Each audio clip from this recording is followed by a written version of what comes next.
Di Eropa Timur, tepat di antara Moldova dan Ukraina, ada sebuah wilayah kecil yang selama puluhan tahun hidup dalam keadaan yang sangat aneh. Tempat itu memiliki pemerintahan sendiri, tentara sendiri, mata uang sendiri, bahkan perbatasannya sendiri. Namun meskipun semua itu nyata, sebagian besar dunia menolak menganggapnya sebagai sebuah negara. Nama tempat itu adalah Transnistria, sebuah wilayah misterius yang seolah hidup di luar peta dunia modern.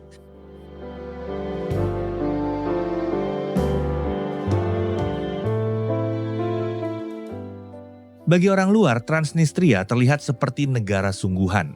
Saat memasuki wilayah ini, pengunjung akan melewati pos penjagaan bersenjata. Paspor diperiksa, kendaraan dicatat, dan setiap orang yang masuk diperlakukan seperti sedang melintasi perbatasan internasional. Di dalamnya, bendera nasional berkibar di jalan-jalan utama. Gedung pemerintahan berdiri megah, dan warga setempat menjalani kehidupan seperti masyarakat negara merdeka pada umumnya. Tetapi di mata Perserikatan Bangsa-Bangsa dan hampir seluruh negara di dunia, wilayah ini secara resmi masih dianggap bagian dari Moldova.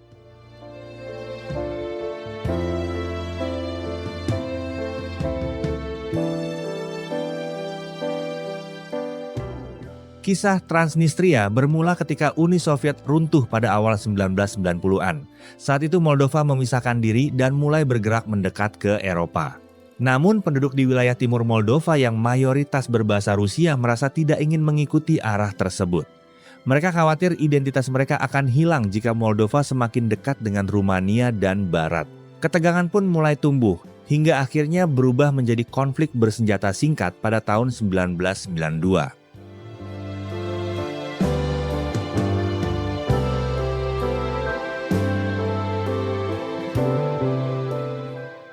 Perang itu memang tidak berlangsung lama, tetapi dampaknya bertahan hingga sekarang. Dengan bantuan tidak langsung dari Rusia, kelompok separatis di Transnistria berhasil mempertahankan wilayah mereka.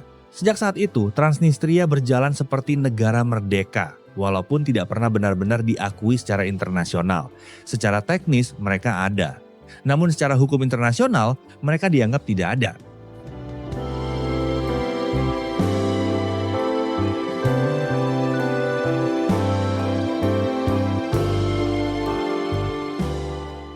Hal paling unik dari Transnistria adalah suasana di dalamnya yang terasa seperti mesin waktu menuju masa lalu. Saat banyak negara Eropa berubah menjadi modern, wilayah ini justru masih mempertahankan simbol-simbol era Soviet. Patung Lenin masih berdiri di alun-alun kota. Lambang Palu Arit masih terlihat di beberapa gedung. Jalan-jalan kotanya sunyi, bangunannya bergaya lama, dan suasananya sering membuat pengunjung merasa seperti kembali ke tahun 1980-an.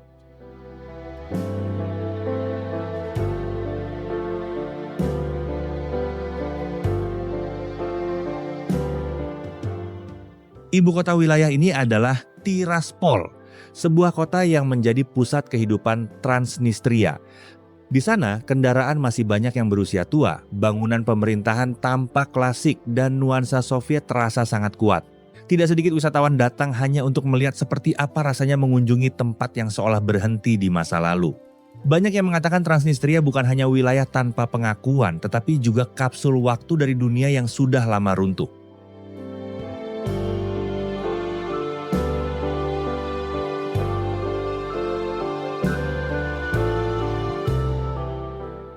Di sisi lain, Rusia masih memainkan peran penting di wilayah ini. Kehadiran pasukan Rusia di sana menjadi salah satu alasan mengapa Transnistria mampu bertahan selama puluhan tahun.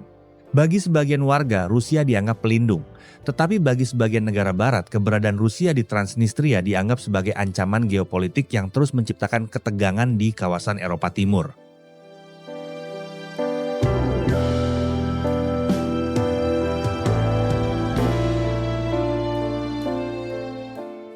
Yang membuat Transnistria semakin menarik adalah identitas warganya sendiri. Banyak penduduk lahir di sana, tumbuh di sana, dan merasa mereka benar-benar warga negara Transnistria.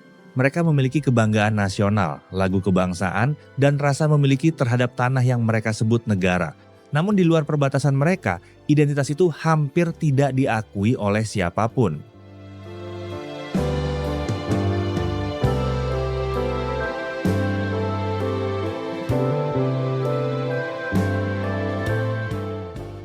Bagi dunia internasional, Transnistria adalah wilayah abu-abu. Bukan sepenuhnya negara, tetapi juga bukan wilayah biasa. Ia berada di antara dua kenyataan. Di dalam wilayahnya, negara itu hidup. Di luar wilayahnya, negara itu seolah tidak pernah ada.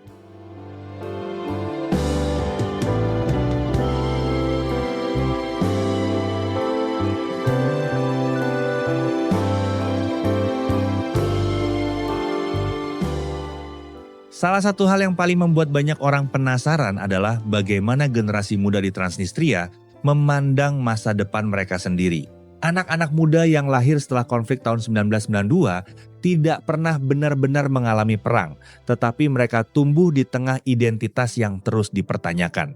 Mereka sekolah, bekerja, dan menjalani hidup seperti orang di negara lain. Tetapi sejak kecil mereka sadar bahwa tempat yang mereka sebut rumah tidak benar-benar diakui dunia. Bagi sebagian dari mereka, hidup di Transnistria adalah kebanggaan. Namun bagi yang lain, itu adalah keterbatasan yang sulit dihindari. Salah satu hal yang paling membuat banyak orang penasaran adalah bagaimana generasi muda di Transnistria memandang masa depan mereka sendiri. Anak-anak muda yang lahir setelah konflik tahun 1992 tidak pernah benar-benar mengalami perang, tetapi mereka tumbuh di tengah identitas yang terus dipertanyakan. Mereka sekolah, bekerja, dan menjalani hidup seperti orang di negara lain, tetapi sejak kecil mereka sadar bahwa tempat yang mereka sebut rumah tidak benar-benar diakui dunia. Bagi sebagian dari mereka, hidup di Transnistria adalah kebanggaan. Namun bagi yang lain, itu adalah keterbatasan yang sulit dihindari.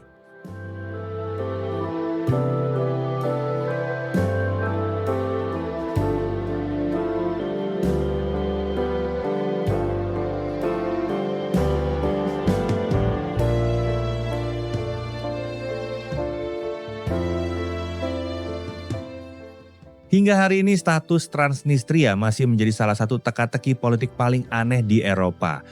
Tidak ada yang tahu apakah suatu hari wilayah ini akan benar-benar merdeka, kembali ke Moldova, atau terus hidup dalam ketidakpastian seperti sekarang. Namun satu hal yang pasti, selama dunia masih menolak mengakuinya, Transnistria akan tetap menjadi negara yang nyata, tetapi dianggap tidak pernah ada. Terima kasih telah menonton video ini sampai selesai dan jangan lupa like dan subscribe channel ini agar kita dapat mengalah dunia hanya dengan sentuhan jari selamat, menjalankan aktivitas dan sehat selalu.